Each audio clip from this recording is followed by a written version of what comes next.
يا أمان يا ولدي، بتبكي؟ بتبكي يا ولد البنداري؟ صعبان عليا يا ابوي. نسمة يا ابوي هيقتلوها بسببي، وانا مش قادر ادافع عنها. يا ولد الكلاب، تبكي عشان حرمة؟ امال كيف هتبقى كبير العيلة بعد ابوك؟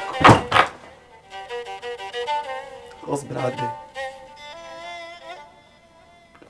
بحبها يا ابوي، ما اقدرش اعيش من غيرها.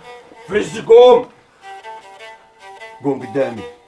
ايه انت عايز تضحك علينا الخلق ولا ايه؟ ايه لازم يقولوا عليك مش راجل؟ هتموت بسببي يا ابوي. تغور في 60 داهية. الراجل الصح ما يتعلقش بحرمة، الحرمة هي اللي تتعلق بيه. هي اللي اتعلقت بيا وانا اللي خليت بيها زي الجبان. ما تقولش جبان، مفيش كبير عيلة يبقى جبان. امال اللي انا عملته مع نسمة ده تسميه ايه يا ابوي؟ تسميه ايه؟ اقول فرصة وجات لك، فرصة وجات لك عشان تثبت للنجع كله انك راجل بتاخد اللي انت عايزه من غير ما تتهز. اسمع يا همام يا ولدي، الحريم تحب الراجل اللي قلبه ميت وتترمي تحت رجليه. بعد نسمة انا زهدت الحريم كلهم.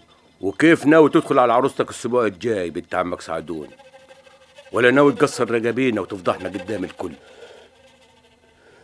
انا شرطت ما تحددوش ميعاد الدخلة الا لما اطمن على نسمة. الدخلة هتتم في ميعادها.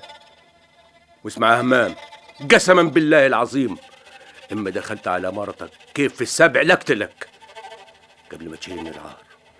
ما تقلقش يا ابوي، ما تقلقش. عيلة حسان هيقوموا بالواجب، مش معقول يقتلوا نسمة ويفوتوني. يعملوا اللي يعملوه، يورونا هيعملوا ايه وانا نفيهم من الدنيا. راجل. اسمع يا همام يا ولدي، انت بقيت كبير، فوتك من الجلع ده. انا جلعتك كتير انا عارف،